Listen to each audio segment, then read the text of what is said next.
బిక్సీ 21వ వార్షికోత్సవం సందర్భంగా మీడియా సమావేశం నిర్వహించారు మాదాపూర్ బ్రాంచ్ సీఎండీ చౌదరి. ఇన్ని సంవత్సరాల నుంచి అపూర్వంగా ఆదరిస్తున్న కస్టమర్లకు ప్రత్యేక ధన్యవాదాలు తెలిపారు ఆయన. తమ కంపెనీ భారతదేశంలోనే గొప్ప సంచలనాలు సృష్టిస్తుందన్నారు. ఈ ఘనత బిక్సీకి మాత్రమే దక్కుతుందని సంతోషం వ్యక్తం చేశారు సీఎండీ.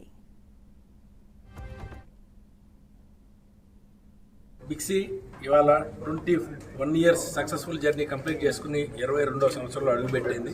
సో ఈ సందర్భంగా మా కస్టమర్లందరికీ కూడా ఇన్ని రోజులు మమ్మల్ని ఆదరించి ఈ పొజిషన్లో నిలిపిన కస్టమర్లందరికీ కూడా ఈరోజు ఒక రెండు స్పెషల్ ఆఫర్లతో అనౌన్స్ చేస్తున్నాం. అందులో ఒకటి ఏంటంటే బిక్సీలో ఏదైనా స్మార్ట్ ఫోన్ మొబైల్ కొనుగోలు మీద 1,10,000 రూపాయల వరకు హెల్త్ కేర్ బెనిఫిట్స్ ఇచ్చే అలాగే 1 lakh rupees accidental insurance policy కూడా ఇవ్వడం జరుగుతుంది ఫ్రీగా. సో ఇది ఏది కూడా కస్టమర్కి ₹1 యాడ్ చేయకుండా ఓన్లీ మొబైల్ ఫోన్ మీద ఇవ్వడం జరుగుతుంది. సెకండ్ ఆఫర్ వస్తే పేటిఎం ఫస్ట్ రన్నింగ్ ఒక యాప్ ద్వారా 75,000 rupees worth of valuation benefits కూడా ఇస్తున్నాం. ఇది కూడా బిక్సీలో మాత్రమే మొబైల్ కొనుగోలు మీద ఇస్తున్నాం మేము అడిషనల్ ఆఫర్. సో దాంట్లో వచ్చే కొన్ని మన ఓటీటీ సబ్స్క్రిప్షన్ కావచ్చు, అదేవిధంగా ఆర్టీసీ దీని మీద కొన్ని టికెట్స్ మీద కావచ్చు, సినిమా టికెట్స్ మీద కావచ్చు, రైలు ఇట్లా మల్టిపుల్ వాటి మీద కస్టమర్కి నార్మల్ కాస్ట్ మీద అడిషనల్ బెనిఫిట్స్ ఇవన్నీ లెక్కేస్తే దాదాపు 75,000 రూపీస్ వర్త్ ఆఫ్ బెనిఫిట్స్ కస్టమర్కి ఈ సందర్భం దొరుకుతుంది.